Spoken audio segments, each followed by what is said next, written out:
We ended up giving you like pretty much a textured top, right? You just kind of mess it up. You don't really comb it over. Yeah, well, whatever you want to do, bro. Honestly, yeah. But you wanted to keep weight, and you wanted to be like a tighter blend, right? Yeah, like a mid. Try to keep it more of a mid because last time I remember it was too short. Yeah. Okay. So you want to keep it a little bit lower. Yeah. More of a mid. Yeah. And then a tight fade, and we got enough bulk here where I think we can do that now. Yeah.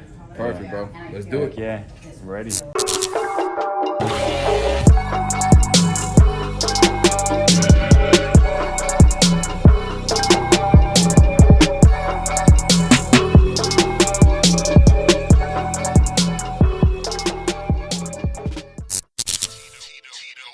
YouTube, what is going on, guys? We got another haircut tutorial for you. I've cut his hair in the past, and I don't know if you guys remember, he was someone who wanted bulk on the sides, but his hair was too short, so we kind of gave him what he wanted and we kind of didn't. Well, he's back now with his hair a lot longer after the whole quarantine, and so we're gonna start this off with a number 4 guard, and I'm just gauging the hair, seeing how it reacts. If you notice, we're coming off of his head shape. We're staying below his occipital bone here because we're trying to, again, keep bulk. And so anytime somebody that wants to keep bulk on the sides of his head while having a mid fade, anytime you do that, your fade's going to be a lot more compressed than it typically is. And he actually likes that look. So we're going to attempt to make it look like a mid fade while keeping bulk on the sides and staying below his occipital bone. So once we did that number 4 guard, we're going to follow it up with the 1.5 guard all the way open. This is just going to make it simple to fade up into and then fade down from the bulk in order to control the haircut. So once we went with the 1.5 guard all the way open, we followed that up with the 1.5 guard all the way closed. Because remember, it's going to be a ball fade on the sides.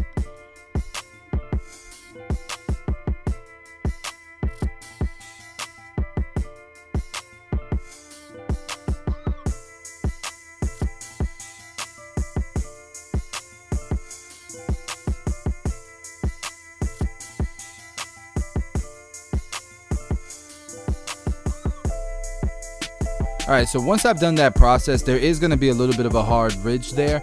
And so I'm using my blending shears blending shears are much more forgiving than regular shear over comb or clipper over comb. And so because I'm trying to maintain bulk there, the more you cut, the more length you're actually going to take off. But, you know, you can also go through it, cut like for example, I'm going to cut through this section. I'm going to look at it and see if I need to cut more. But if it does the job, then I'll just move on. Again, blending shears are cool, is a cool option other than scissor over comb or clipper over comb when you're not really sure, when you're scared to cut too much length, especially on the client that wants to keep bulk. I opt for the blending shears, especially when I haven't cut that client's hair that often.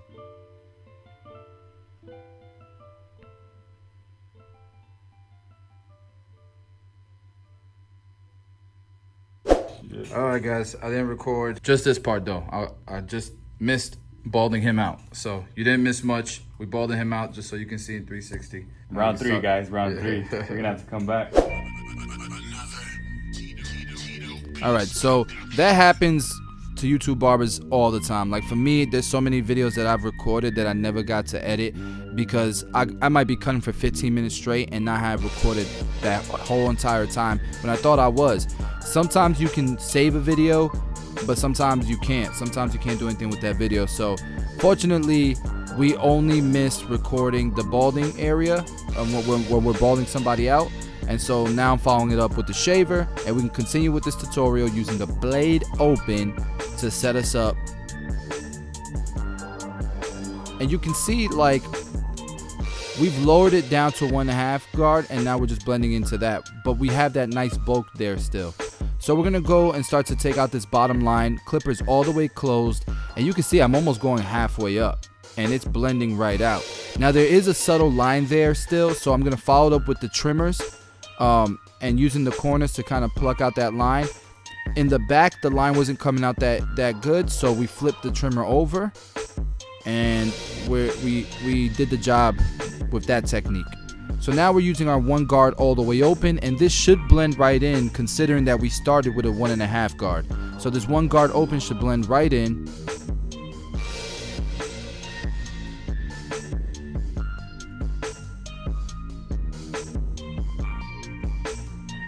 Now we're gonna fade down from that 1 guard open using the 1/2 guard open and closing it as needed. Now, his head shape is not an easy head shape to do this type of fade on. You can see he has indents. You can see that, you know, the bone structure, especially around the occipital bone and the mastoid area. The mastoid area is where the sides start to curve into the back, okay? You can see all kinds of, you know, indents in his head. And so what that does is it causes, you know, you're not gonna have a balanced color in hair, right? There's gonna be too much depth in the indented areas, so that's gonna make it look darker than it really is. And so we're spending a lot of time here detailing his haircut. It's the only way you're gonna make the fade look balanced and not like dark and light in certain areas. And I'm not gonna be able to do this. Like it's not gonna come out perfect. Not everyone is the perfect canvas to do a fade on, but I'm gonna do the best I can with this particular client to come out with the best results possible for this customer. A lot of things you gotta like prepare for with Teslas that I didn't even think about. Like you gotta have a fast charger installed into your house. Shoot. You can use the regular wall charger, but it's gonna take 2 days. 2 days, guys. It only does like with the regular charger. It only does like 4 miles an hour. Like charges 4 miles an hour. What the hell? So you know if the car can get up to 230 or 240, That's a long time. That's a long time, bro. All right, guys. So for all the people, all my subscribers that like the vlogs, I got some heat coming soon. I promise you. Look out for those vlogs. So we're gonna repeat the same process on this side, and again we're gonna have similar challenges. You can see he has indents in his head and stuff, so we're gonna do the best we can to make this fade look good on him. So we got the clipper all the way closed, and now we're starting to blend up as needed. Tito, let's get it. And I'm gonna shut up for a little bit and let you guys follow along.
You can see I'm spending a lot of time in that section, in the mastoid section, because again it's staying too dark, and it's like the more I lower the clipper, it's still staying dark.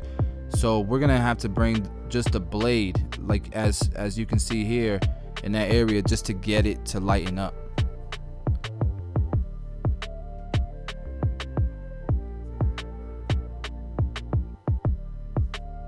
And you can see I'm using my corners especially in that area.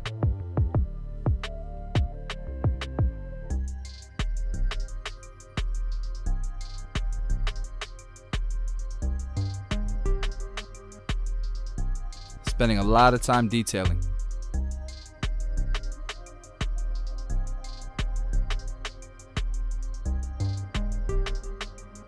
If you've seen the last video, his beard's a lot fuller this time around. I think it looks good like that. Keep it full, bro.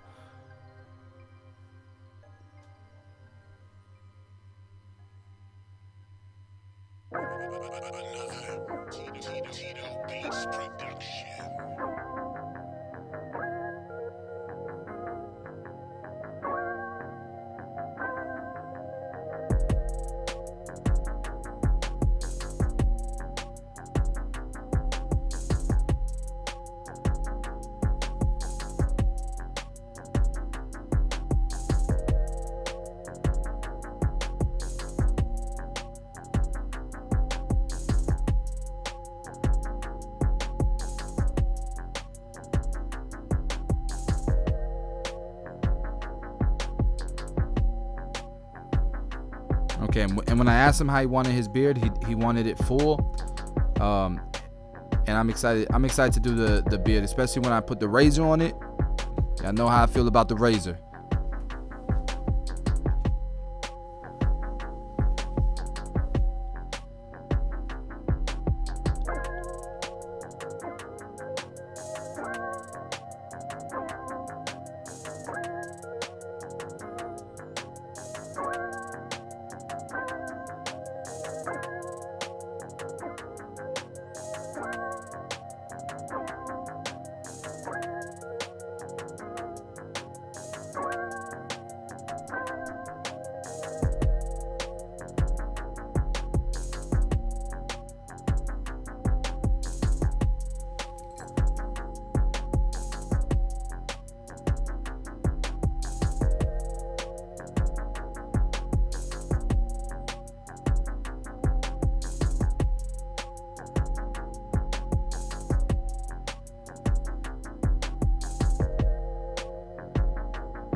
Again, you can see how much detailing I'm doing on this side. I'm just trying to get it to look as good as I possibly can. And I have to, you know, like the type of service that I offer, I don't offer, you know, a whole bunch of add-ons. I just try to do the best possible haircut I can on every customer for that customer. That's what I'm offering, you know. And so I got to spend as much time as I can detailing to try to get that result, right? Some customers don't want that though. Some customers want to be in and out. Like, you're never going to be a barber for everyone. You're going to be a barber for customers that appreciate what you offer.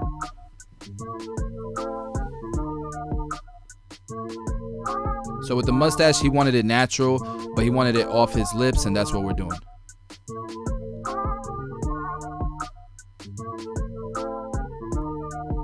All right, and now my favorite part, the straight razor.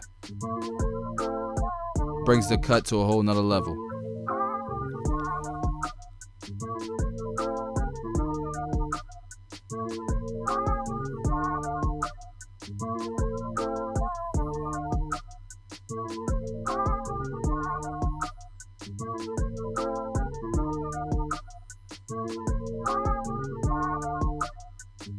Look, I even go against the grain. Try to get it nice and tight.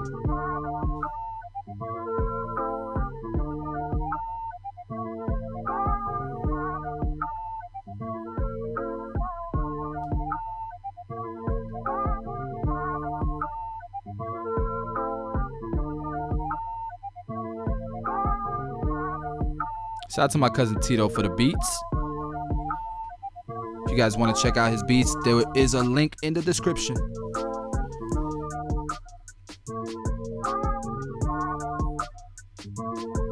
And some of you guys have been commenting that my gloves are too big. Look in between my fingers. They don't even reach, you know, like the connection of my fingers, right?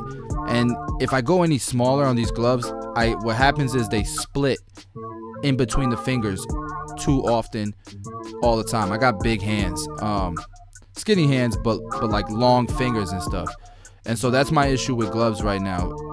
These are XLs that I'm wearing. And I'm telling you, if I go large, and I'll show you guys in like a vlog or something, they'll split at the fingers every time.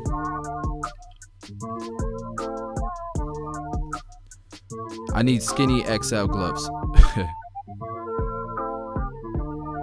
Yo, but with this bottom line is really putting this beard together. And we trimmed it, we shaped it a little bit, but still try to keep it natural.